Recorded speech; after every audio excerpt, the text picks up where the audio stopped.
নমস্কাৰ আপুনি চাই আছে দুপৰৰ সংবাদ মই জয়ন্ত মাধৱ গোস্বামী কোকৰাঝাৰত প্ৰধানমন্ত্ৰী নৰেন্দ্ৰ মোদীৰ কাৰ্যসূচী বাতিল প্ৰতিকূল বতৰৰ বাবে বাতিল কৰা হৈছে অনুষ্ঠান হাছিমৰাৰ পৰা পুনে পুনে গুৱাহাটীলৈ আহিব প্ৰধানমন্ত্ৰী গুৱাহাটীৰ পৰা ভাৰ্চুৱেলি শুভাৰম্ভণি কৰিব প্ৰকল্পসমূহ ভাৰ্চুৱেলি শিলান্যাস কৰিব নতুন প্ৰকল্পসমূহৰো প্ৰায় ৪৭,৮০০ কোটি টকাৰ প্ৰকল্পৰ শিলান্যাস আৰু মুকলি কৰিব প্ৰধানমন্ত্ৰীয়ে বিটিচিৰ ৪খন উৰণ সেতু 2খন দলং ৬টা পথ আৰু ৰেলৱে ৱাগন ৱৰ্কশ্বপৰ কৰিব ভূমিপূজন প্ৰতিকূল বতৰৰ বাবে হেলিকপ্টাৰ উৰিব নোৱাৰে প্ৰধানমন্ত্ৰী মোদীৰ আৰু সেইবাবে কোকৰাঝাৰৰ এই সূচী বাতিল কৰা হৈছে আজি দিনৰ 2:30 কোকৰাঝাৰত উপস্থিত হোৱাৰ কথা আছিল প্ৰধানমন্ত্ৰীগৰাকী কোচবিহাৰৰ পৰা হেলিকপ্টাৰেৰে কোকৰাঝাৰত উপস্থিত হোৱাৰ কথা আছিল যদিও প্ৰতিকূল বতৰৰ বাবে হেলিকপ্টাৰ উৰিব নোৱাৰে যাৰ বাবে বাতিল কৰা হ'ল প্ৰধানমন্ত্ৰী মোদীৰ অনুষ্ঠান হাছিমৰাৰ পৰা পুনে পুনে গুৱাহাটীলৈ আহিব এতিয়া প্ৰধানমন্ত্ৰী আৰু গুৱাহাটীৰ পৰা ভাৰ্চুৱেলি শুভাৰম্ভণি কৰিব এই প্ৰকল্পসমূহ কোকৰাঝাৰৰ পৰা সতীৰ্থ সাংবাদিক বলেন ভট্টাচাৰ্যৰ সৈতে আমি সংযুক্ত হৈছো এই মুহূৰ্তত বলেন ইতিমধ্যে কোকৰাঝাৰত মোদীৰ বাবে বিশাল জনসভাৰ আয়োজন কৰা হৈছিল অভিলাষী বহু প্ৰকল্প মোদীয়ে নিজ হাতে মুকলি কৰাৰ কথা আছিল শিলান্যাস কৰাৰ কথা আছিল কিন্তু প্ৰতিকূল বতৰ বাতিল হ'ল মোদীৰ এই কাৰ্যসূচী নিশ্চয়কৈ অসমলৈ আহিবলগীয়া দেশৰ প্ৰধানমন্ত্ৰী নৰেন্দ্ৰ মোদীৰ দ্বিতীয় দিনৰ যি কাৰ্যসূচীৰ প্ৰথম দিনৰ প্ৰথমটো কাৰ্যসূচী ইতিমধ্যে আনুষ্ঠানিকভাৱে বাতিল হোৱাৰ কথা আমাৰ হাতলৈ খবৰ আহিছে আৰু সেই ধৰণে যদি ক'ব পাৰি যে প্ৰধানমন্ত্ৰীৰ এই কাৰ্যসূচী তেখেতে ভাৰ্চুৱেলি অংশগ্ৰহণ কৰিব আৰু সেয়া গুৱাহাটীৰ পৰাই অংশগ্ৰহণ কৰিব প্ৰধানমন্ত্ৰী নৰেন্দ্ৰ মোদীয়ে আৰু য'ত সমবেত হৈছিলে প্ৰায় লক্ষাধিক অধিক লোক সমবেত হৈছিলে কোকৰাঝাৰৰ গ্ৰীণ ফিল্ডত আৰু সমবেত হৈছিল ৰাইজ আৰু সেইসকল ৰাইজক সম্বোধন কৰিব তেখেতে ভাৰ্চুৱেলি দিনৰ 2:30 বজাত এই জনসভা অনুষ্ঠিত হোৱাৰ কথা আছিলে কিন্তু যিখিনি আমাৰ হাতলৈ শেহতীয়া খবৰ আহিছে যে প্ৰতিকূল বতৰ আৰু আকাশ ডাৱৰীয়া ভিজিবিলিটি কম আৰু যাৰ কাৰণে আচলতে প্ৰধানমন্ত্ৰী নৰেন্দ্ৰ মোদীৰ যি সেই বিশেষ হেলিকপ্টাৰ অৱতৰণ কৰাৰ কোনো ধৰণৰ সম্ভাৱনা নাই আৰু যাৰ কাৰণে এই কাৰ্যসূচী আনুষ্ঠানিকভাৱে বাতিল হোৱাৰ খবৰ এই মুহূৰ্তত আমাৰ হাতলৈ আহিছে পুৱাৰ ভাগৰ পৰা আমি পৰিৱেশ দেখুৱাইছিলো বতৰ যথেষ্টখিনি ডাৱৰীয়া আছিলে আৰু প্ৰতিকূল এই বতৰৰ পৰিৱেশত অৱশেষত সিদ্ধান্ত গ্ৰহণ কৰিছে যে তেখেতৰ সেই বিশেষ হেলিকপ্টাৰ কোকৰাঝাৰত অৱতৰণ কৰা সম্ভৱ নহয় আৰু যাৰ কাৰণে এই মুহূৰ্তত কাৰ্যসূচী বাতিল কৰা হৈছে কিন্তু আমি দেখিছিলো যে পুৱাৰে ভাগৰ পৰা হিলদোল ভাঙি যথেষ্ট সংখ্যক লোকৰ সমাগম ঘটিছিলে কাৰ্যসূচীত অংশগ্ৰহণ কৰিছিলে কাৰণ আজি প্ৰধানমন্ত্ৰী নৰেন্দ্ৰ মোদীয়ে এটা মেটমেৰা বজালৈ তেখেতে কোকৰাঝাৰত উপস্থিত হ'লহেঁতেন আৰু তেখেতৰ হাতেৰে আজি প্ৰায় 42,000 কোটি টকাৰ যি বিশেষ আঁচনি তেখেতে শুভাৰম্ভ কৰিলে হয় প্ৰকল্প মুকলি কৰিলে হয় গতিকে এই কাৰ্যসূচীত এই মুহূৰ্তত আহিছে সেই ডাঙৰ খবৰটো যে দ্বিতীয় দিনৰ কাৰ্যসূচীৰে অসমলৈ আহিবলগীয়া দেশৰ প্ৰধানমন্ত্ৰী নৰেন্দ্ৰ মোদীৰ প্ৰথম দিনৰ প্ৰথমটো কাৰ্যসূচী এই মুহূৰ্তত বাতিল কৰাৰ খবৰ আহিছে আৰু তেখেতৰ বিমান পোনে পোনে হাছিমাৰাৰ পৰা ৰাওনা হ'ব গুৱাহাটী বিমানবন্দৰত ৰাজ্যৰ মুখ্যমন্ত্ৰী হিমন্ত বিশ্ব শৰ্মাই তেখেতক উষ্ম আদৰণি জনাব আৰু তাৰ পৰাই তেখেতে ভাৰ্চুৱেলি এই কাৰ্যসূচীত অংশগ্ৰহণ কৰিব গতিকে পুৱাৰে ভাগৰ পৰা এটা উৎসৱমুখৰ পৰিৱেশ যেন অনুমান হৈছিলে বিটিচি পৰিষদীয় সমগ্ৰ অঞ্চল জুৰি দেখিবলৈ পোৱা গৈছিলে হিলদোল ভাঙি মানুহৰ সমাগম ঘটিছিলে কিন্তু এই মুহূৰ্তত আমাৰ হাতলৈ আহিছে এই খবৰটো যে প্ৰধানমন্ত্ৰী নৰেন্দ্ৰ মোদীৰ প্ৰথম দুটা দিনৰ কাৰ্যসূচীৰে অহা প্ৰথম দিনৰ প্ৰথমটো কাৰ্যসূচী ইতিমধ্যে আনুষ্ঠানিকভাৱে বাতিল কৰা হৈছে আৰু কিয়নো বতৰ যথেষ্ট ডাৱৰীয়া বতৰ ফৰকাল নহয় আৰু যাৰ কাৰণে তেখেতৰ সেই বিশেষ বিমান অৱতৰণ কৰিব নোৱাৰিব সেই খবৰখিনি ইতিমধ্যে আহিছে আৰু তাৰ লগে লগে এক প্ৰকাৰ ক'ব পাৰি যে হয়তো পূৰ্বৰ নিৰ্ধাৰিত যি সময় 2:30 বজা সেই 2:30 বজাতে তেখেতৰ পূৰ্বে গুৱাহাটী বিমানবন্দৰত উপস্থিত হৈ তেখেতে পোনে পোনে সেয়ে ভাৰ্চুৱেলি এই কাৰ্যসূচীত অংশগ্ৰহণ কৰিব হয়তো ৰাজ্য চৰকাৰৰ মন্ত্ৰী জয়ন্ত মল্ল বৰুৱা উপস্থিত থাকিব বিটিচিৰ প্ৰধান আগ্ৰামা মহিলাৰীৰ উপস্থিতিত এই কাৰ্যসূচী সেই ধৰণে শুভাৰম্ভ কাৰ্যসূচী আৰু চলিব কিন্তু হয়তো যি ধৰণৰ উৎসাহ উদ্দীপনাৰে এইসকল সাধাৰণ লোকসকল তেখেতসকলে এই অনুষ্ঠানত অংশগ্ৰহণ কৰিছিল ভিৰ কৰা পৰিলক্ষিত হৈছিল কিন্তু হয়তো সেই কাৰ্যসূচীত তেখেতসকলে স্বচক্ষে হয়তো প্ৰধানমন্ত্ৰীগৰাকীক চাব সক্ষম নহ'ব তেখেতসকলে ভাৰ্চুৱেলিহে আচলতে অংশগ্ৰহণ কৰিব পাৰিব কিন্তু আমি এই মুহূৰ্তত কিছু ব্যক্তিৰ বা যিসকল জনতাৰ এই মুহূৰ্তত সমাগম ঘটিছে সেইসকল লোকৰো আমি কিছু মন্তব্য ল'বলৈ চেষ্টা কৰিম তেখেতসকলৰ প্ৰতিক্ৰিয়া ল'বলৈ চেষ্টা কৰিম কাৰণ আজিৰ দিনটোৰ দেখিবলৈ পোৱা গৈছিল যথেষ্ট উৎসাহেৰে এইসকল লোক সমাগম ঘটিছিল যথেষ্ট পুৱাৰে ভাগৰ পৰা এইসকল লোকৰ সমাগম ঘটিছিল সকলোৱে অধিক অধীৰ আগ্ৰহেৰে এই কাৰ্যসূচীত অংশগ্ৰহণ কৰিবলৈ আহিছিলে কিন্তু এই মুহূৰ্তত যদি চোৱা হয় তেতিয়াহ'লে কাৰ্যসূচীত প্ৰধানমন্ত্ৰী নৰেন্দ্ৰ মোদীৰ উপস্থিতি নথকাৰ বাবে হয়তো বহু লোকে হয়তো হতাশ হৈ পৰিব তেখেতসকলে কাৰণ প্ৰধানমন্ত্ৰীৰ কাৰ্যসূচী বুলি ক'লে আচলতে পৃথক আৰু অনন্য এটা কাৰ্যসূচী আৰু সেই কাৰ্যসূচীৰ প্ৰধানমন্ত্ৰীগৰাকীক তেখেতসকলে স্বচক্ষু দেখাবলৈ আহিছিলে বাইদেউ আমি অকণমান কথা পাতিব চেষ্টা কৰিম ক'ৰ পৰা আহিছে আপোনালোকে ক'ৰ পৰা আহিছে প্ৰধানমন্ত্ৰীক চাবলৈ আহিছে এতিয়া খবৰ এটা আহিছে প্ৰধানমন্ত্ৰী হয়তো উপস্থিত নাথাকিব কাৰ্যসূচীত এই মুহূৰ্তত আমি কিছু পৰিৱেশ দেখুৱাইছোঁ এক উত্তপ্তময় পৰিৱেশে এই বিৰাজমান কৰিছিল সমগ্ৰ কোকৰাঝাৰত চৌদিশে লগোৱা হৈছিল বেনাৰ হৰ্ডিং পোষ্টাৰেৰে জাক জমকতাময় এক পৰিৱেশৰ সূচনা কৰা হৈছিলে কাৰণ দেশৰ প্ৰধানমন্ত্ৰীগৰাকী পুনৰবাৰ BTCত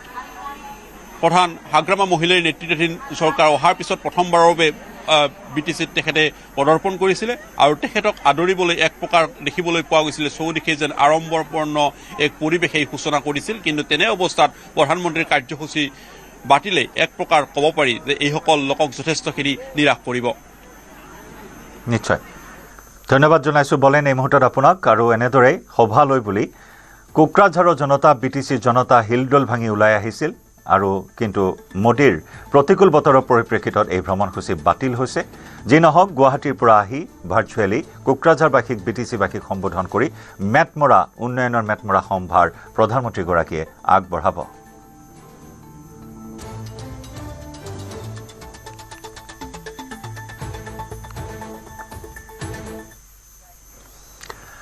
আৰু আজি গুৱাহাটীৰ জ্যোতি বিষ্ণু আন্তৰ্জাতিক প্ৰেক্ষাগৃহত প্ৰধানমন্ত্ৰীয়ে চাহ শ্ৰমিকৰ মাজত বিতৰণ কৰিব ডিজিটেল ভূমিপট্টা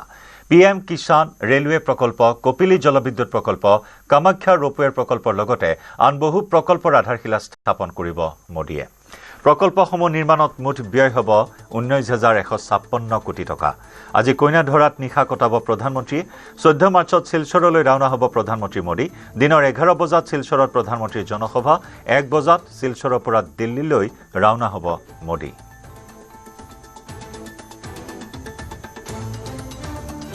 একেদৰে হাইলাকান্দিৰ নৱনিৰ্মিত আৱৰ্ত ভৱন মুকলি কৰিব 14 মাৰ্চত ভাৰ্চুৱেলি আৱৰ্ত ভৱন মুকলি কৰিব মুখ্যমন্ত্ৰী ডক্টৰ হিমন্ত বিশ্ব শৰ্মাই শিলচৰৰ পৰা ভাৰ্চুৱেলি মুকলি কৰা হ'ব হাইলাকান্দিৰ আৱৰ্ত ভৱন 12 কোটি 64,95,000 টকা ব্যয় সাপেক্ষে নিৰ্মাণ কৰা হৈছে আৱৰ্ত ভৱন 3 তলাৰ এই আৱৰ্ত ভৱনত আছে মুঠ 20টা কোঠা বৰাক উপত্যকাৰ ভিন্ন নদী আৰু পাহাৰৰ নামেৰে ৰখা হৈছে কোঠাসমূহৰ নাম বিশিষ্ট অতিথিৰ বাবে ভৱনটোত আছে 2টা সুইট কোঠা কেইবাটাও ডিলাক্স কোঠা আছে আৱৰ্ত ভৱনটোত এটা অত্যাধুনিক সভাকক্ষও আছে কবিগুৰু ৰবীন্দ্ৰনাথ ঠাকুৰ সভাকক্ষৰ নামেৰে নামাকৰণ কৰা হৈছে সভাকক্ষ ষ্টাফ কোৱাৰ্টাৰৰো ব্যৱস্থা ৰখা হৈছে আৱৰ্ত ভৱনত এটা আমরা নির্মাণ করেছি প্রায় 12,64,95,000 টাকা টেন্ডারে আর আমরা মানে এটা প্রায় আজ থেকে 1 বছর আগে কাজ স্টার্ট করেছিলাম এখানে কিছু বিল্ডিং আছে পুরানা ওইসব ভাঙচুর করে আবার নতুন করে আবার কাজ স্টার্ট দিয়েছি এনেকুৱা এটা মানে উদ্যোগ হাইলাকান্দিৰ কাৰণে নেওয়াৰ বাবে আমি সদায় চাই থাকোঁ যে আমাৰ কোনোবা মানে কালচাৰেল মানুহ কোনোবা আৰ্টিষ্ট হাইলাকান্দি আনিলে আমাৰ মানে ইয়াতে কোনো ডাঙৰ হোটেল নাই কিবা নাই কিন্তু এটা চাৰ্কিট হাউচ এইটো আমাৰ গভৰ্ণমেণ্টৰ হায়াৰ অফিচিয়েল যেনেকুৱা থাকিব পাৰিব আমাৰ সাধাৰণ কবি সাহিত্যিক আমাৰ যোন বুদ্ধিজীৱী মানুহ কেতিয়াবা তেওঁক ইয়াত যদি আমি আদৰণি জনাওঁ আমি তেওঁক ইয়াত মানে ৰাখিব পাৰিম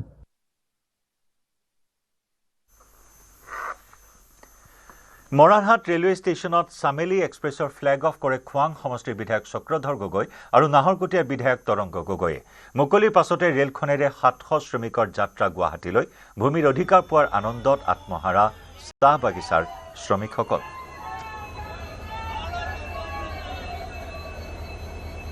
শ্ৰমিকসকলক আমি ইয়াৰ পৰা ইতিমধ্যে অভিনন্দন জনাই তেখেতলোকক ৰেলত আমি উঠাই দিছোঁ যাতে তেখেতলোকে গৈ সুকলমে সুস্বাস্থ্যৰে গৈ গুৱাহাটী পায়গৈ আৰু কালিলৈ নৰেন্দ্ৰ মোদী ডাঙৰীয়াৰ উপস্থিতিত হ'ব লগা এই ভূমিপট্টা বিতৰণ কাৰ্যসূচীত তেখেতলোকে যাতে অংশগ্ৰহণ কৰে মই সকলোলৈকে অভিনন্দন জনাইছোঁ পুনৰ এবাৰ অসমৰ মাননীয় মুখ্যমন্ত্ৰীগৰাকীক মই ধন্যবাদ জনাইছোঁ যিহেতুকে তেখেতৰ এই তৎপৰতাৰ বাবে তেখেতে লোৱা এই মহান উদ্যোগৰ বাবে আজি আমাৰ চাহ শ্ৰমিকসকলক আমি এটা স্থায়ী ঠিকনা দিবৰ কাৰণে সক্ষম হৈছোঁ নাহৰকটীয়া সমষ্টি 3খন বাগানৰ পৰা 40জনকৈ ব্যক্তি আজি গুৱাহাটীলৈ গৈ আছে আনুষ্ঠানিক অনুষ্ঠানটোৰ কাৰণে আৰু ঘূৰি আহি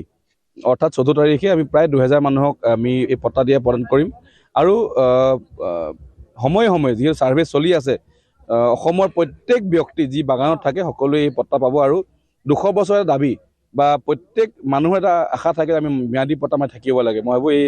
আশা পূৰণ কৰিব চৰকাৰখনে গৈ আছে আৰু মই ঐতিহাসিক দিন আৰু সবতছে ডাঙৰ ভাল লাগিছে যেন মৰি ডাঙৰ নিজে আহিছে কাৰণ নৰেন্দ্ৰ মোদী মৰম অসমবাসীৰ বাবে সাধাৰণ ৰাইজৰ বাবে তেখেত নিজে নিজৰ হাতেৰে এই পট্টা প্ৰদান কৰিব প্ৰধানমন্ত্ৰীয়ে উদ্বোধন কৰিব একতা মল গুৱাহাটীৰ বেতকুছিত নতুনকৈ নিৰ্মাণ কৰা হৈছে এই মলটো অসমৰ প্ৰতিখন জিলাত উৎপাদিত সামগ্ৰী উপলব্ধ হ'ব এই মলত ওৱান ডিষ্ট্ৰিক্ট ওৱান প্ৰডাক্ট আৰ্হিৰে এই নিৰ্মাণ কৰা হৈছে মলটো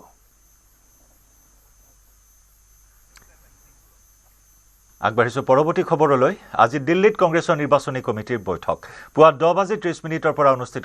অনুষ্ঠিত হৈছে এই বৈঠকখন নিৰ্বাচনী কমিটিৰ বৈঠক যথেষ্ট গুৰুত্ব বিবেচিত হৈছে এই বৈঠকখন এই বৈঠকতে চূড়ান্ত হ'ব কংগ্ৰেছৰ প্ৰাৰ্থী তালিকা এআইচিচিৰ মুখ্য কাৰ্যালয়ত অনুষ্ঠিত হৈছে চিইচিৰ এই বৈঠক এই বৈঠকৰ পাছতে প্ৰদেশ কংগ্ৰেছৰ প্ৰাৰ্থী তালিকা প্ৰকাশ কৰাৰ সম্ভাৱনা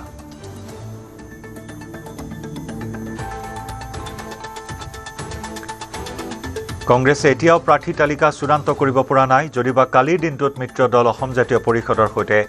আসনৰ ভাগ বটোৱাৰাত চূড়ান্ত চিল মোহৰ মাৰিলে আজি পুৱা 10:30 বজাৰ পৰা এআইচিচিৰ মুখ্য কাৰ্যালয়ত চিইচিৰ এই বৈঠকখন অনুষ্ঠিত হৈছে কেন্দ্ৰীয় নিৰ্বাচন কমিটিৰ এই বৈঠকৰ পাছতে কংগ্ৰেছৰ প্ৰাৰ্থী তালিকা ঘোষণা হোৱাৰ আজি সম্ভাৱনা আছে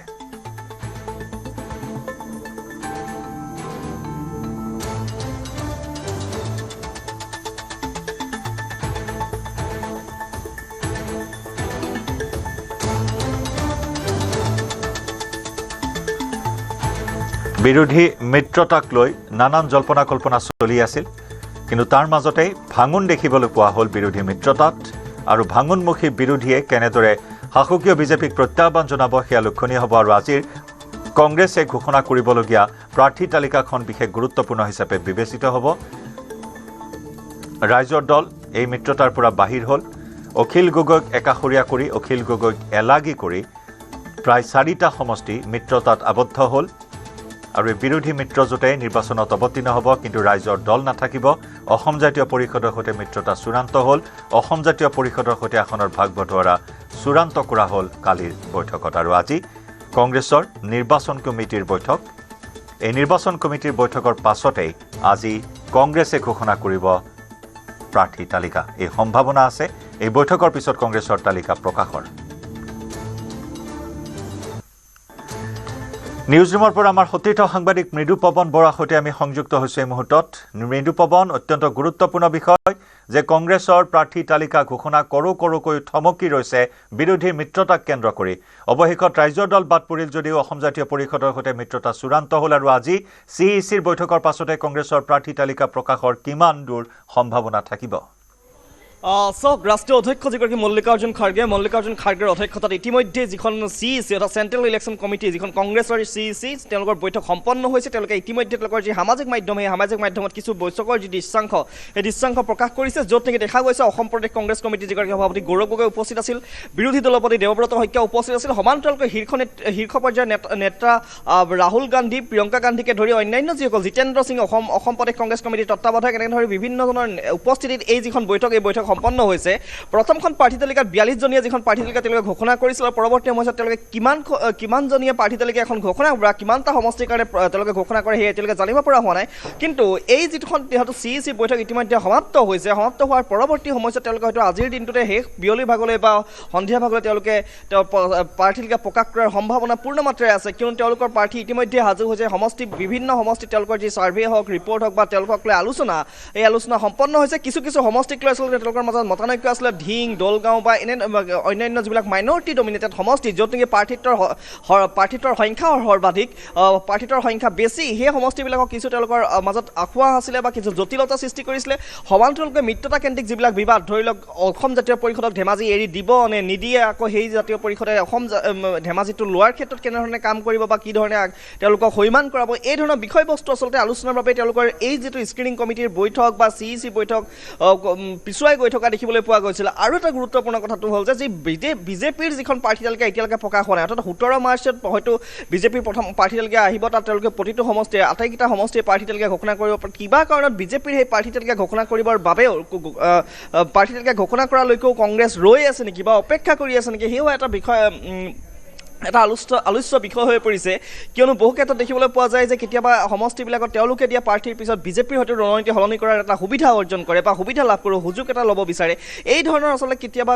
যিটো এটা ষ্ট্ৰেটেজি বা ৰণকৌশলৰ বাবেও তেওঁলোকে হয়তো পলম কৰিব পাৰে কিন্তু ইতিমধ্যে যিহেতু তেওঁলোকৰ বৈঠক সমাপ্ত হৈছে আজিৰ দিনটোত তাৰপিছত তেওঁলোকে আজিৰ দিনটোৰ শেষৰ ভাগলৈ তেওঁলোকে প্ৰাৰ্থী তালিকা ঘোষণা কৰে নে নকৰে এয়া খুব গুৰুত্বপূৰ্ণ হ'ব কিন্তু কোনবিলাক সমষ্টিৰ বাবে প্ৰাৰ্থী তালিকা ঘোষণা কৰে যদি আপুনি উজনি অসমৰ ক্ষেত্ৰত চাই 42জনীয়া যিখন প্ৰাৰ্থী তালিকা সেই 42জনীয়া প্ৰাৰ্থী তালিকাত কিন্তু বৰাক উপত্যকাই হওক উজনি অসমেই হওক মধ্য অসমেই হওক তেনেকৈ তেওঁ হিচৰতি কৰি আচলতে সমষ্টিবিলাক ভাগ কৰি লৈছিল কিন্তু এই প্ৰাৰ্থী তালিকাখনত ক'ত থাকিব যে অকল কেৱল মাত্ৰ নামনি অসমৰ যি মাইনৰিটি ডমিনেটেড অৰ্থাৎ যিবিলাক সংখ্যালঘু প্ৰধান সমষ্টি তেওঁলোকৰ প্ৰাৰ্থী তালিকা ঘোষণা কৰিব নে তেওঁলোকে বাদ পৰা অৰ্থাৎ তেওঁলোকে যিবিলাক তেজপুৰেই হওক বা গহপুৰ হওক তাৰ সমান্তৰালকৈ লখিমপুৰ এই এনেধৰণে উত্তৰ অসমৰ সমষ্টিবিলাকৰ তেওঁলোকে প্ৰাৰ্থী তালিকা ঘোষণা কৰা নাছিল বহু সমষ্টি বাদ পৰি ৰৈছিল একে সময়তে উজনি অসমৰ তিতাবৰেই হওক বা খুমটাই হওক সৰুপথাৰ এই সমষ্টিকেইটাৰ তেওঁলোকে প্ৰাৰ্থী ঘোষণা কৰা সৰুপথাৰটো এজেপিক এৰি দিছে কিন্তু খুমটাই হওক তিতাবৰ হওক এই সমষ্টিবিলাকত তেওঁলোকে প্ৰাৰ্থী ঘোষণা কৰা হোৱা নাছিলে এই কথাবিলাক চাব লাগিব আৰু সমান্তৰালকৈ তেওঁলোকে যিবিলাক সমষ্টিৰ প্ৰাৰ্থী তালিকা ঘোষণা কৰিব এই প্ৰাৰ্থী তালিকাত থকাসমূহত কোনোবা নহয় কোনোবা তেওঁলোকৰ সহযোগী দলে দাবী কৰা আসনতো তেওঁলোকে প্ৰতিদ্বন্দ্বিতা কৰিবৰ বাবে প্ৰাৰ্থিত্ব প্ৰক্ষেপ কৰিছে নেকি কাৰণ ৰাইজৰ দলৰ লগত তেওঁলোকৰ মিত্ৰতা ভংগ হৈছে নে নাই হোৱা আজিৰ দিনটোতো কিন্তু জয়ন্ত আপুনি একেবাৰতে কৈ দিব নোৱাৰে কিন্তু এতিয়াও ৰাইজৰ দলৰ লগত আৰু কংগ্ৰেছৰ মাজত ক'ৰবাত নহয় ক'ৰবাত এটা অংক মিলি তেওঁলোকে চলাই আছে তেওঁলোকৰ মাজত কোনোবাই কাৰোবাক কনভিন্স কৰিবৰ বাবে চেষ্টা কৰিবৰ কাৰণে চেষ্টা চলাইছে কৈছে যে ৰঙা নদীৰ নাও বৈচা নহ'লে আমাক মান কছাৰ দিয়ক এই ধৰণৰ আকৌ খবৰো আহি পৰিছে আমাৰ হাতত সেইবাবে এইটো গুৰুত্বপূৰ্ণ হ'ব যে তেওঁলোকৰ যিখন প্ৰাৰ্থী তালিকা হ'ব দ্বিতীয়খন যিখন প্ৰাৰ্থী তালিকা হ'ব এই প্ৰাৰ্থী তালিকাত ৰাইজৰ দলে দাবী কৰা কোনোবা সমষ্টিৰ আগত তেওঁলোকে প্ৰাৰ্থিত্ব প্ৰক্ষেপ কৰে নেকি এয়া খুব গুৰুত্বপূৰ্ণ যদিহে প্ৰাৰ্থিত্ব প্ৰক্ষেপ কৰে তেতিয়া আমি চূড়ান্ত হ'ম যে ৰাইজৰ দলৰ লগত তেওঁলোকৰ যিটো মিত্ৰতা সেই মিত্ৰতা অৱসান তেওঁলোকৰ আচলতে হ'ব নোৱাৰে বা অচলাৱস্থাৰ যিটো সৃষ্টি হৈছিলে তেওঁলোকৰ যে সংগ হৈছে সেয়া স্পষ্ট হৈ পৰিব আৰু সমান্তৰালকৈ অসম জাতীয় পৰিষদে যিবিলাক সমষ্টি দাবী কৰি আহিছে বা তেওঁলোকক এৰি দিয়া হৈছে বুলি ইতিমধ্যে কোৱা হৈছে এই সমষ্টিসমূহত তেওঁলোকে এৰি দিয়ে নে নিদিয়ে কোনোবা ক্ষেত্ৰত কোনো এটা বা দুটা সমষ্টি তেওঁলোকৰ এটা বিভ্ৰান্তিত আছে নেকি বা তেওঁলোক খেলি মেলি এটা সৃষ্টি হৈ আছে নেকি এয়াও যেতিয়া লক্ষণীয় হ'ব যেতিয়া তেওঁলোকে দ্বিতীয়খন প্ৰাৰ্থী তালিকা ঘোষণা কৰিব জয়ন্ত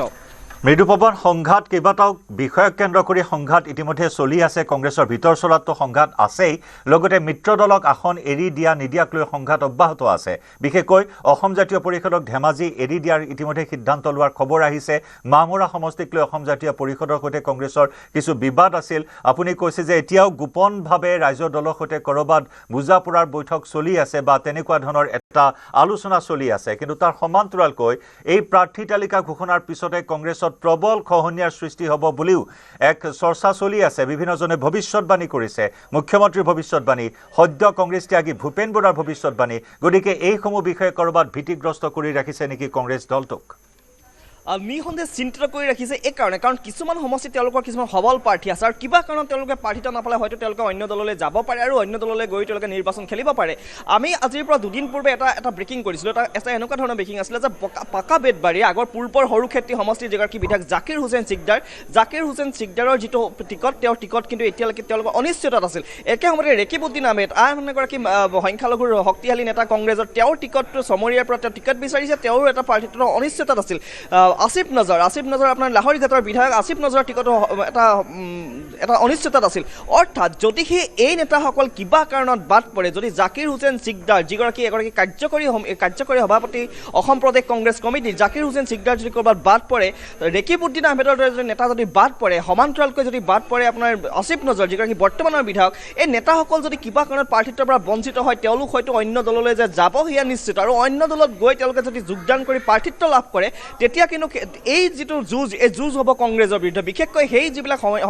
সংখ্যালঘু প্ৰধান সমষ্টি এই সমষ্টিবিলাকত যুঁজ হ'ব কংগ্ৰেছৰ বিৰুদ্ধে সেইকাৰণে এই কথাটো লক্ষণীয় হ'ব এই দিশবিলাক তেওঁলোকে এতিয়া চালি জাৰি চাবলগীয়া আছে আৰু আমি দেখিবলৈ পাইছিলোঁ যে 2000 এই যিখন প্ৰথমখন প্ৰাৰ্থী তালিকা এই প্ৰাৰ্থী তালিকা প্ৰকাশ কৰাৰ পিছতে নলবাৰীত যেতিয়া অশোক কুমাৰ শৰ্মাক প্ৰাৰ্থিত্ব প্ৰদান কৰিলে কংগ্ৰেছে তাৰ পৰৱৰ্তী সময়ছোৱাত ৰাতুল কলিতা যিগৰাকী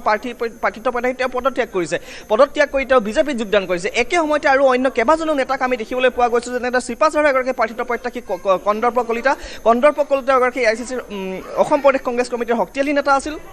তেওঁকো দেখিবলৈ পোৱা গ'ল তেওঁ টিকট হয়তো নাপাওঁ বুলি নিশ্চিত হোৱাৰ বাবেই তেওঁ হয়তো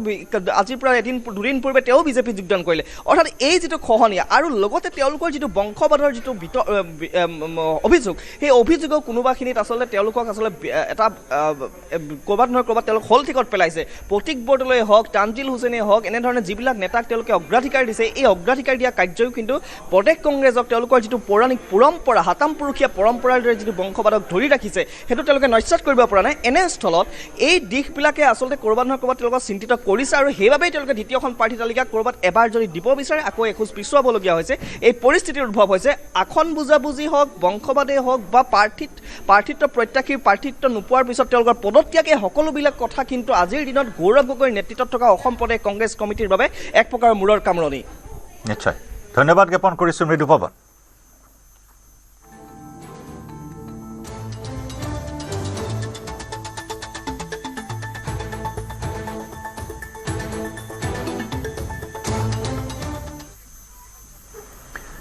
প্ৰধানমন্ত্ৰীয়ে উদ্বোধন কৰিব একতা মল গুৱাহাটীৰ বেতকুছিত নতুনকৈ নিৰ্মাণ কৰা হৈছে এই মলটো অসমৰ প্ৰতিখন জিলাত উৎপাদিত সামগ্ৰী উপলব্ধ হ'ব এই মলত ওৱান ডিষ্ট্ৰিক্ট ওৱান প্ৰডাক্ট আৰ্হিৰে নিৰ্মাণ কৰা হৈছে এই আটকধুনীয়া অত্যাধুনিক মলটো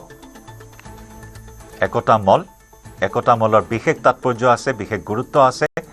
অসমৰ প্ৰতিখন জিলাত উৎপাদিত সামগ্ৰী একেটা মলতে উপলব্ধ হ'ব আৰু যাৰ বাবে এই মলটোৰ নাম ৰখা হৈছে একতা মল একতাৰ বাৰ্তা দিব এই মলটোৱে ওৱান ডিষ্ট্ৰিক্ট ওৱান প্ৰডাক্ট আৰ্হিৰে নিৰ্মাণ কৰা হৈছে এই মলটো যিটো নেকি ভাৰতৰ প্ৰধানমন্ত্ৰী নৰেন্দ্ৰ মোদীয়ে মুকলি কৰিব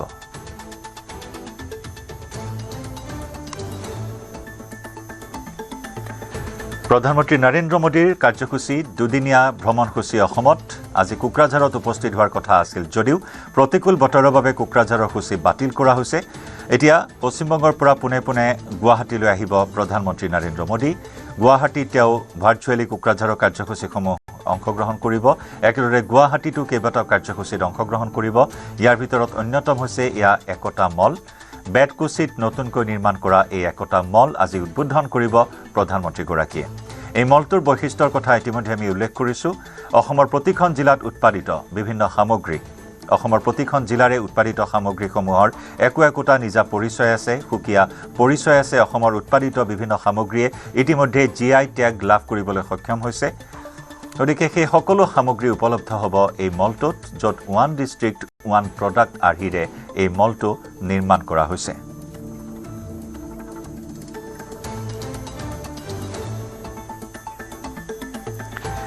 আমাৰ সতীৰ্থ সাংবাদিক উৎপল হালৈৰ সৈতে সংযুক্ত হৈছোঁ উৎপল স্বাভাৱিকতেই এই একতা মলে বিশেষভাৱে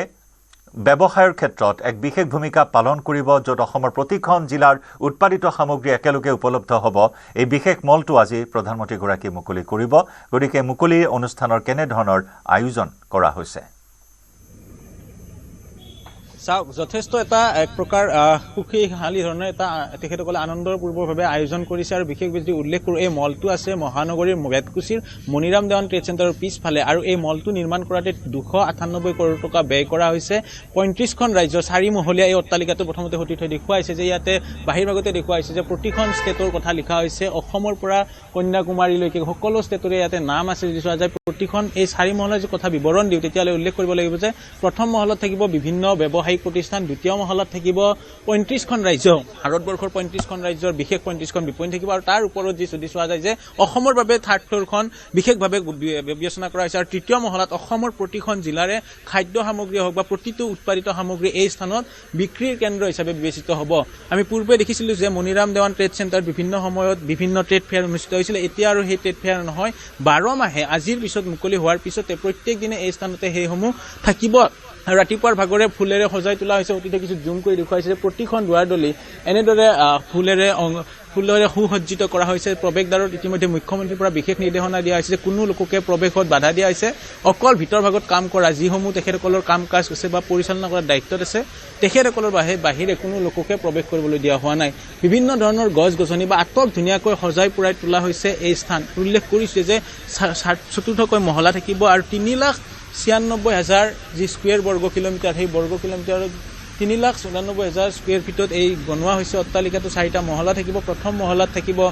সকলো বিপণী কমাৰ্চিয়েল স্পেচ দ্বিতীয় মহলাত যদি চোৱা যায় যে 35খন ৰাজ্যৰ বাবে 35খন বিশেষ বিপণী থাকিব আৰু তৃতীয় মহল অসমৰ বাবে সম্পূৰ্ণৰূপে ৰিজাৰ্ভ কৰি দিয়া হৈছে অসমৰ প্ৰতিখন জিলাতে উৎপাদিত সকলো সা সামগ্ৰী এই স্থানৰ পৰা প্ৰত্যেক দিনে বিপণন কৰিব পাৰিব অৰ্থাৎ ক্ৰেতা বিক্ৰেতাই প্ৰত্যেক দিনে আহিব পাৰিব বিভিন্ন এটা যদি দেখুৱাই সতি থৈ যে সন্মুখ ভাগলৈকে যি দেখুৱাই যে সেই স্থানত যি চোৱা যে বিশেষ পাৰ্কিঙৰ ব্যৱস্থা কৰা হৈছে তাত প্ৰতিজন লোকে বা গ্ৰাহকে হওক বা ক্ৰেতা বিক্ৰেতা যেতিয়া আহিব স্থানলৈকে তাত বিশেষ ধৰণে বাহন পাৰ্কিং কৰিব পাৰিব ভিতৰত সামগ্ৰী থাকিব সামগ্ৰী ক্ৰয় কৰি সকলো লোকে ওলাই যাব পাৰিব এক প্ৰকাৰ এই যি ইউনিটি নাম দিয়া হৈছে একতা মল পিএম একতা মল পূৰ্বতে 226 কোটি টকা নিৰ্ধাৰণ কৰি লোৱা হৈছিল আৰু এতিয়া 298 কোটি টকাত এই গোটেই কাম কাজখিনি সম্পূৰ্ণ হৈছে মুখ্যমন্ত্ৰী ডক্টৰ হিমন্ত বিশ্ব শৰ্মাৰ প্ৰতিচ্ছবি আৰৰাই দি ইয়াতে গোটেইখিনি কথা বা সম্পূৰ্ণৰূপে ডিটেইলছখিনি ইয়াতে দেখিবলৈ পোৱা গৈছে 5 বজাৰ লগে লগে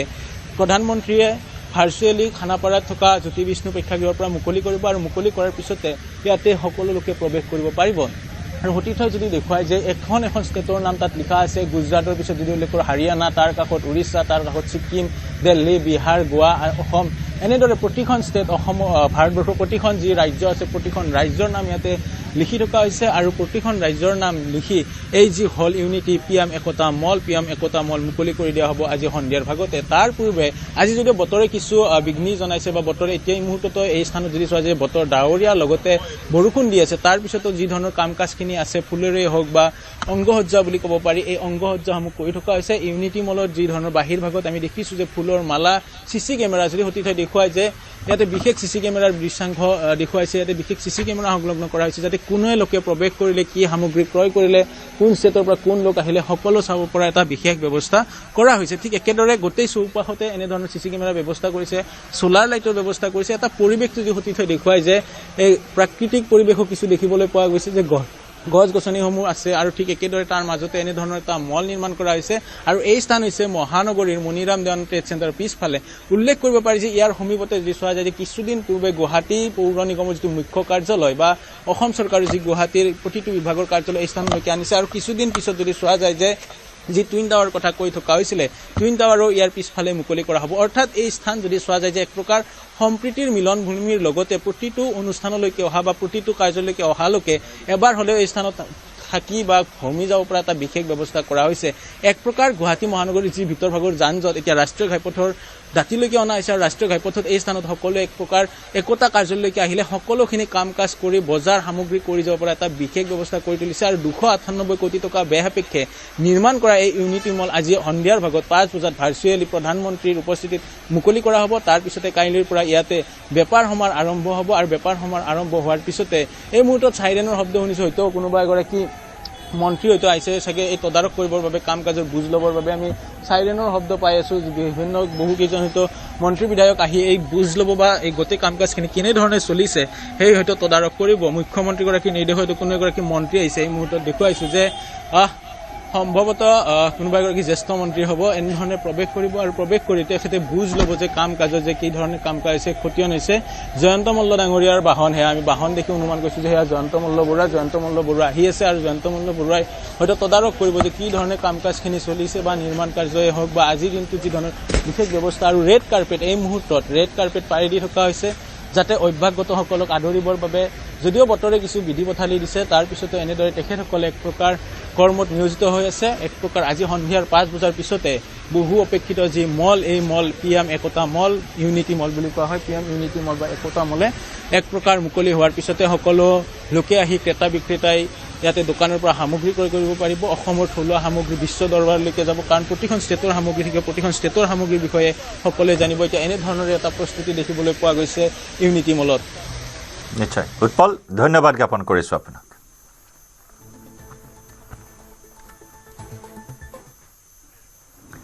CNBC TV18 IBLA বঁটা প্ৰদান অনুষ্ঠানত উপস্থিত থাকিব বিশ্বকাপ বিজয়ী ভাৰতীয় দলৰ অধিনায়ক আৰু প্ৰশিক্ষক। বিশ্বকাপ বিজয়ী দলৰ অধিনায়ক সূৰ্য কুমাৰ যাদৱ আৰু প্ৰশিক্ষক গৌতম গম্ভীৰ এই অনুষ্ঠানত উপস্থিত থাকিব। ভাৰতীয় দলৰ উপৰিও উপস্থিত থাকিব ICCৰ ডিৰেক্টৰ জয় শাহ।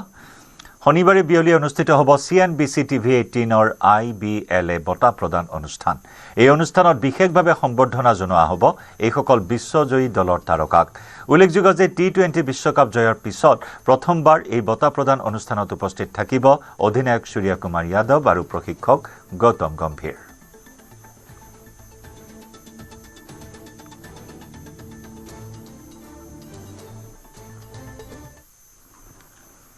ইফালে CNN News 18ৰ বিশেষ অনুষ্ঠান হোটেল ৰেডিশ্যন ব্লুত অনুষ্ঠিত হয়। এই অনুষ্ঠান ৰাজ্যৰ আগশাৰীৰ ষ্টাৰ্টআপে অংশগ্ৰহণ কৰিছে। এই অনুষ্ঠানত আগবঢ়াইছো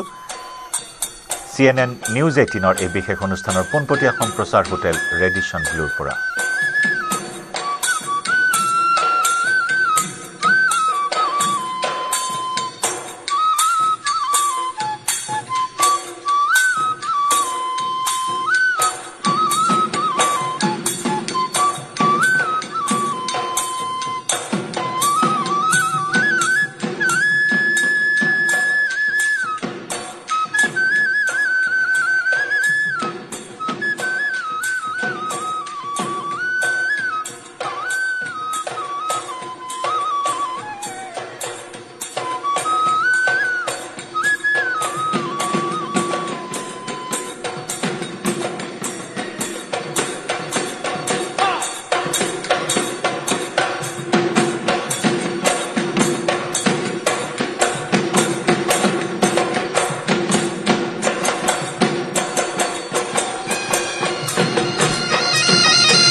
খুনৰ পথাৰত ধানে দাই আছিলা তোমাৰ কেঁচা ঘামে দেখাতি দিয়ালা পোকে পোকা ধাননি ঐ নিৰলা দাৱনি ৰঙা চোলানি পিন্ধিবা এনে তুমি শুৱনি হৰিণী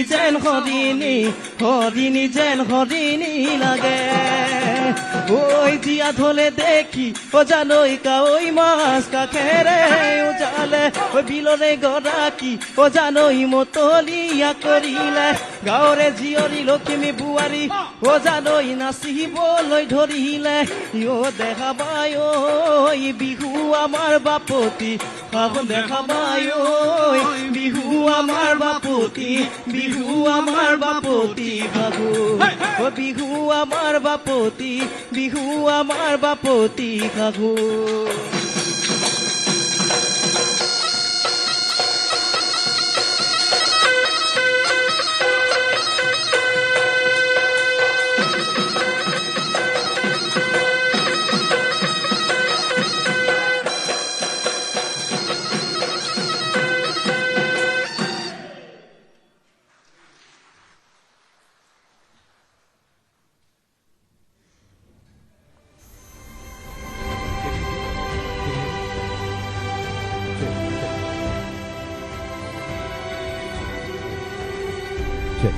Can you guys hear me? I couldn't hear you. I couldn't hear your applause. Hotel Radisson ব্লুৰ পৰা CNN নিউজ 18ৰ বিশেষ অনুষ্ঠান Thank you so much. So beautiful, so nice. हाँ, आपका तो आज अच्छा ये वो हॉर्न क्या है मुझे बताइए. At the very outset, I would like to thank CNN News 18 for giving us the opportunity to perform here. So I really, from the deep core of my heart, I'm thanking them. And now about this one, this is... I have to thank you for giving us such a good start. You got such amazing voice and you play the flute so well. It's just amazing. He was the one who was singing, no? Yeah. Oh, what a voice you have here. But what was he singing? He was singing about the love, about the, the environment he was singing about, and how the spring has ushered love and, love and, devotions to one's mind. So that is what they all are about singing. Right. And they also about singing the situations like, like going to fishing, then going for harvesting. All these have been encompassed here in these songs. Right, and I could see you also moving. I'm also moving, but quite I'm fat, but still, I'd like to dance. But what is this horn? This is actually called buffalo horn pipe. It is being divided into 3 parts. This is the buffalo horns. Okay. This one is made up of wood. Okay. And here you can see Cane or bamboo. Two harp is there. Okay. So this harp is made out of water reed. Okay, water weed. Water reed, which is being found in the, silt area of this one, the rivers. So it grows only there. So we have to cut it down, then we'll have to make it in the harp. Oh, lovely. And so it is 3 different kinds of elements or wood. I won't say wood, but horn, there is wood, and there is also the water weed. And then you get the notes out of it. But these air holes, they... Music. Like if I play, if I hold the upper 2, then it will come this. Then if I close the second hole, so in this way we just it's come out. You're making noise. You're making great music. But my point is, how much time does it take for you to learn this? This is what you said is a long process actually. Long process. One cannot I could master see it that. within a year or The something. longest process for me is to get that move, the way the ladies move. No, you just can't get it, man. The footwork is so simple. It just looks so nice. It's so elegant. But you try and do it, you end up with a bad back. But you can't get it. Thank you. This sometimes happens. But that's something which I'm going to do. The next time I'm going to come here, I'm going to perfect this. I've got to learn this so that I can come up on stage and I can dance with all of you. Well, fantastic. Big round of applause to all of them. See, the gamusa and the mekhala looks so lovely. I couldn't recognize these ladies in a short while when they changed their attire, but they look so beautiful, so nice in this attire. Fantastic. Thank you. Thank you so much. Thank you. Big round of applause for this group.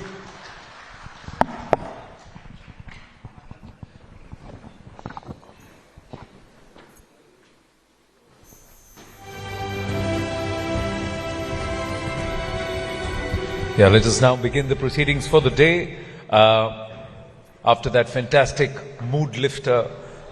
I can just keep watching so much more of it. It's just amazing. And the words, the lyrics. But let's talk about one sector which they say health is wealth, but we believe health is wealth literally also. Assam can become perhaps the hub of medical tourism. From 3 to 13 different medical colleges, there's been a surge, not just for all of Northeast, but the rest of Bharat and also the world. Is there a potential? And how far are we from realizing that potential? Are traditionally the Ahomia healthy people? Are they fit and strong? Or are the impact of multi-processed food, our dietary habits moving away from the traditional to the Western, are they also affecting our own health? And how is a strong Assam, a healthy Assam, how is it vital for a story of a Viksit Bharat or a vision of a Viksit Bharat? So joining us up on stage are medical professionals, very, very able medical professionals who've taken time out of their busy schedules to come and have a conversation with me. I'm going to be having this chat, but it's my pleasure to be able to call upon stage and introduce our guests one by one. Dr. Devji Chaudhary, General Surgeon and Associate Professor at the Guwahati Medical College and Hospital, the GMCH, which is now going from 500 to 5,000 beds. So that's a big transition. Dr. Chaudhary, please, would you please come up on stage?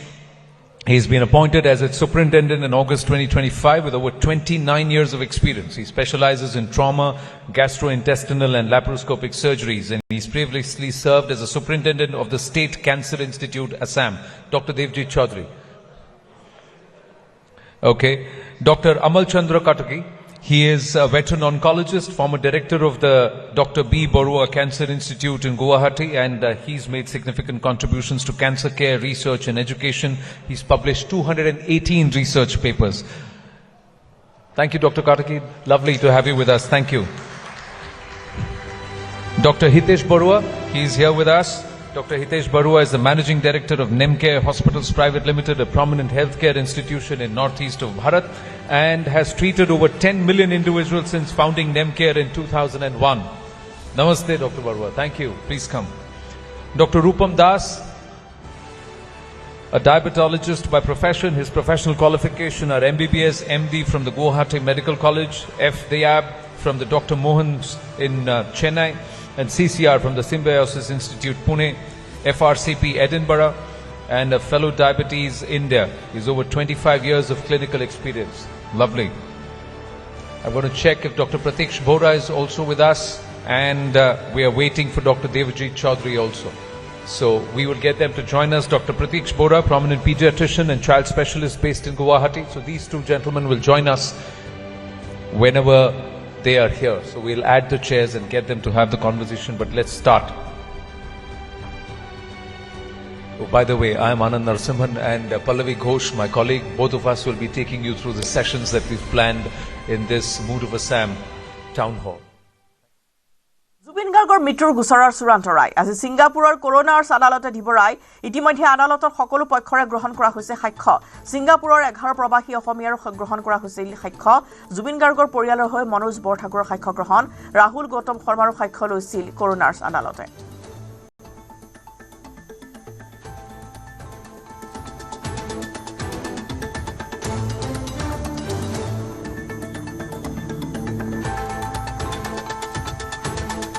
আৰু আজি কামৰূপ জিলা সত্ৰ ন্যায়াধীশ আদালতৰ হাজিৰ কৰিব জুবিন গাৰ্গৰ হত্যা গোচৰৰ আটাইকেইজন অভিযুক্তক 7 অভিযুক্তক ভাৰ্চুৱেলি হাজিৰ কৰা হ'ব আদালতত 19 মাৰ্চত হ'ব জুবিন হত্যা গোচৰৰ পৰৱৰ্তী শুনানি জুবিন গোচৰক লৈ আজি গুৱাহাটী উচ্চ ন্যায়ালয়ত দাখিল হ'ব 4খনকৈ PIL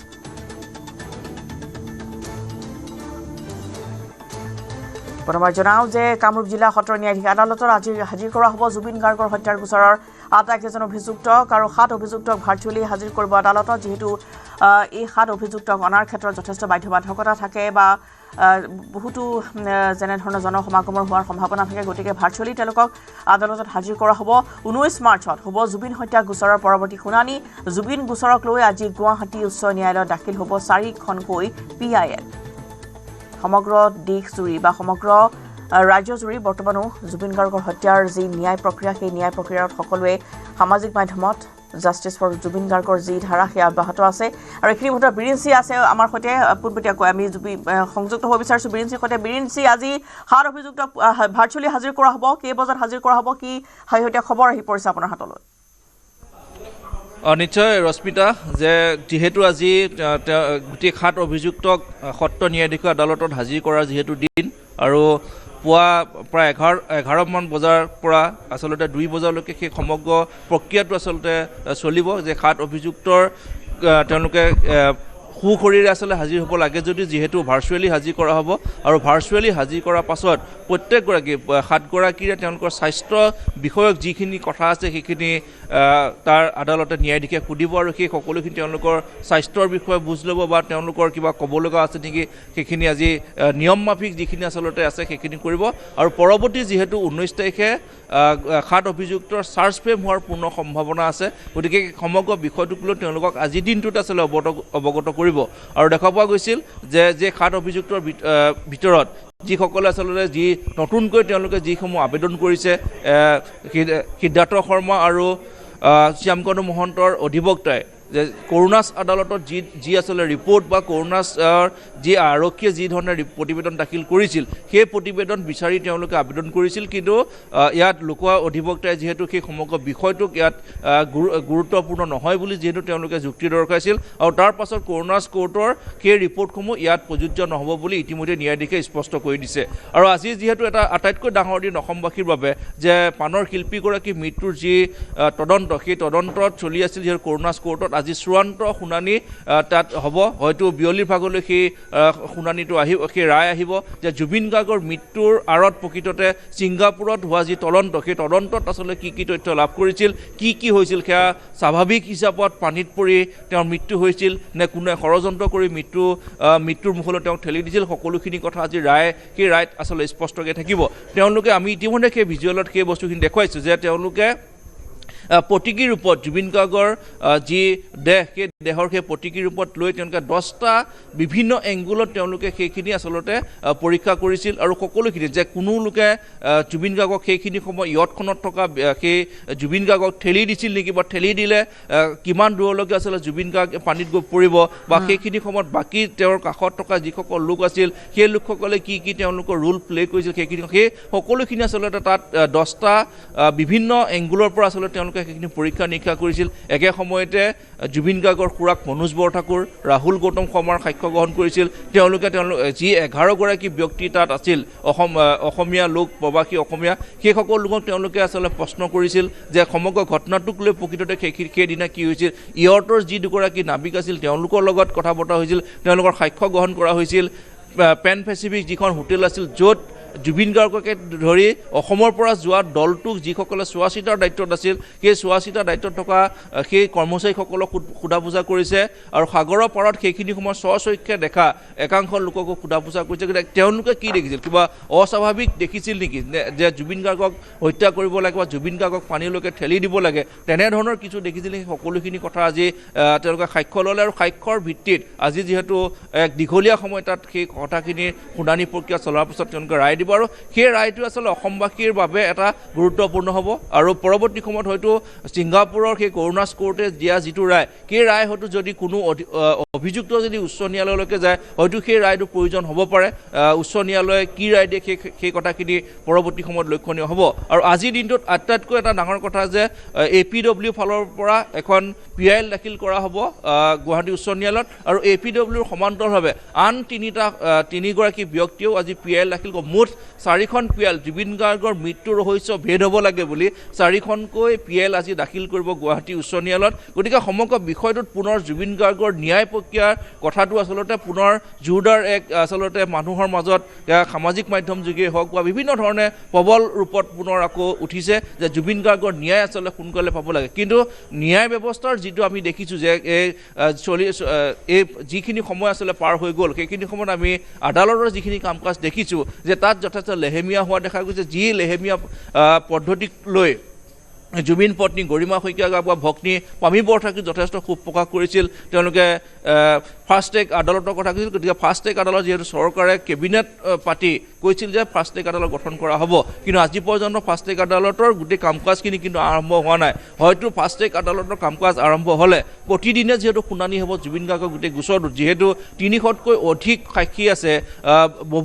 বহু ধৰণৰ তাত বস্তু জব্দ কৰা হৈছে প্ৰায় 200-250 বস্তু জব্দ কৰা হৈছে সেই সকলোখিনি তাত যিখিনি আচলতে দেখা তাত পৰীক্ষা কৰা হ'ব বা তেওঁলোকৰ সাক্ষ্য লোৱা হ'ব গতিকে সেইখিনি লওঁতে বহুখিনি সময়ৰ প্ৰয়োজন হ'ব গতিকে সমগ্ৰ বিষয়টো সোনকালে সেই ফাষ্ট ট্ৰেকখন যদি ফাষ্ট ট্ৰেক কোৰ্ট যদি সোনকালে আৰম্ভ হয় তেতিয়াহ'লে জুবিন গাৰ্গৰ গোচৰটো ক্ষীপ্ৰ গতিত